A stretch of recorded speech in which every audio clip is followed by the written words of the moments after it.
Assalamualaikum warahmatullahi wabarakatuh. Jumpa lagi dengan Wong Tani Jeruk. Info edukasi mengenai tanaman jeruk. Untuk teman-teman selamat menyaksikan ya. Ini sekadar sharing dan ini juga ilmu yang ya terbilang nyeleneh untuk petani jeruk seperti Wong Tani Jeruk. Nah, untuk teman-teman yang lagi sakit, semoga diberikan kesehatan, kesembuhan, dan juga bisa beraktivitas seperti biasa. Dulur-dulurku dimanapun Anda berada, kita seringkali dalam pertanian jeruk ya mungkin sepele ya, tapi itu ya sangat berguna lah. Nah, ini saya kali ini mau sharing teman-teman, mungkin bisa menjadi contoh ataupun ilmu yang berguna untuk teman-teman ya. Nah, kali ini ya biasa seperti ini penyakit-penyakit yang kita alami ya. Kutu sisik ya, kutu sisik, terus ada lagi banyak sekali penyakit dalam pertanian jeruk ya, utamanya untuk jeruk dataran rendah yang ya kurang perawatan ataupun jarang sekali melakukan dan satu lagi penyakit yang sering kita temui adalah ini namanya jamur Phytophthora ya, menyerang pada tanaman jeruk utamanya daun jeruk ya. Nah, ini yang menyebabkan ranting-ranting jadi mati. Nah, itu kan asalnya rimbun, terus kena jamur Phytophthora ini lagi terus menjadi rontok ataupun rontok daunnya, terus rantingnya mati seperti itu ya. Ini banyak sekali kita temukan ya. Mohon maaf, ini memang belum saya bersihkan karena kita tumpang sari dengan tanaman orang, jadi agak apa ya, agak kurang bersih lah, tapi nggak apa-apa, yang penting perawatan full ya. Nah, yang kita alami ini ya dua kawannya, dua ini, terus lagi adanya lumut di batang jeruk. Nah, untuk mengatasinya gimana, obatnya apa, yuk kita simak ulasan saya.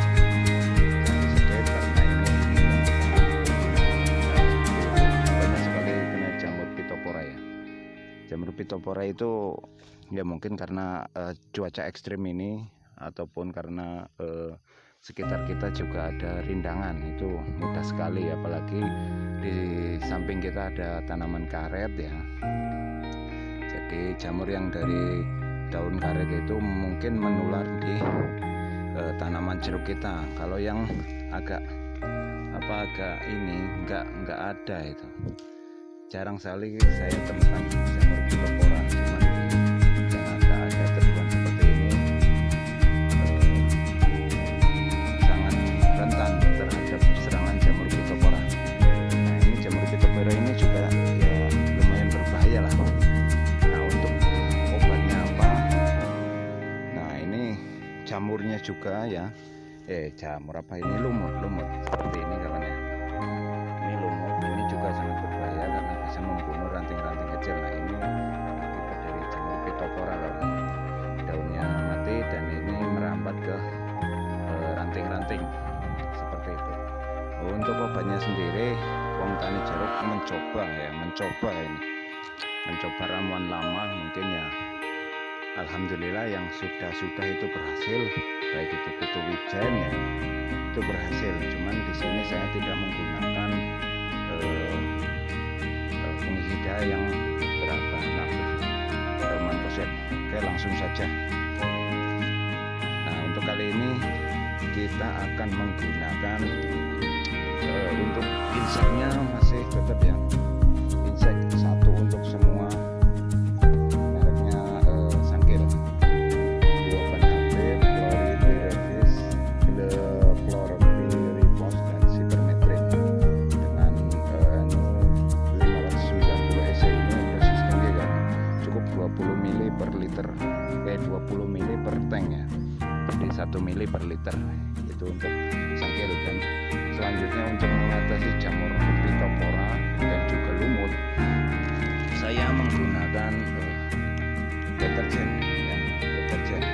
Ini terserah Anda mau deterjen merek apa ya, terserah Anda. Untuk takarannya sendiri, takaran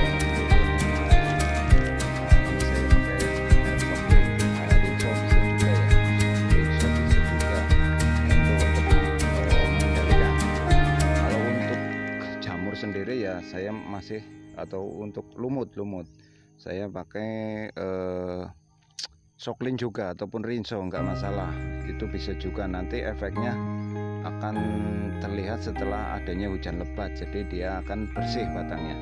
Nah, untuk kutu sisik yang menempel pada batang yang kuning-kuning tadi ya, itu juga bisa memakai Soklin ataupun Soklin ataupun apa ya namanya itu, pokoknya sabun untuk sabun mandi juga bisa ya, pokoknya yang merek-merek itu. Karena kita berpikir begini kawan, mungkin bagi teman-teman ini nggak masuk di akal, cuma saya sudah coba, saya sudah praktekkan, alhamdulillah jeruk saya yang dua juga maju, jeruk muda ini alhamdulillah juga mulai belajar berbuah ya, walaupun ada bunganya ada buahnya, itu nggak berpengaruh menurut saya ini.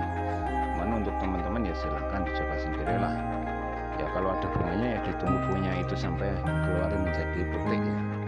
Kalau lagi bunga ya, kalau khawatir jangan disemprotkan.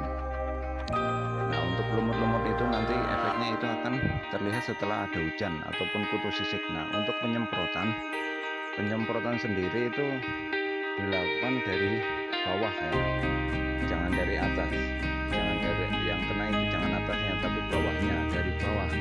Nah, mungkin bisa saya praktekkan sebentar lagi ya. Nah, seperti ini kawan ya, jadi ini buih-buih dari Soklin itu saya kasih 1 genggam atau bisa juga sekitar setengah genggam, terserah Anda. Fungsi dari Soklin ataupun deterjen ini untuk mengendalikan lumut, untuk membersihkan lumut, dan juga untuk kutu sisik bisa juga ya. Dan untuk aplikasi semprotnya sendiri akan saya contohkan. Nah, untuk kalau teman-teman masih khawatir jamur Phytophthora itu sembudak untuk pakai apa ya, bisa beli fungisida sistemik merek Amistar Stop ataupun Transida, itu juga bisa, cuman harganya mahal. Ini cuman apa ya, itu cara lain yang efektif dan efisien yang pasti kantong untuk petani-petani kecil seperti kita ya. Ya seperti itulah pokoknya, ngirit, intinya ngirit, karena sekarang kan lagi musim paceklik lah ya. Ditanami nanti banyak ranting yang mati. Nah, untuk inseknya sendiri terserah Anda mau apa ya. Ini bisa juga dicampuri dengan Grand Tonic. Saya campur dengan Grand Tonic, terus Sangkil dengan Rinso. Nah, untuk penyemprotannya, oke, kita lihat. Nah, untuk nyemprotnya dari bawah seperti ini kawan ya, dari bawah, jangan dari atas, percuma. Nah, seperti ini kawan ya. Nah, jadi langsung kena dengan penyakitnya. Kalau dari atas itu cuman sekadar lewat nantinya, jadi dari bawah.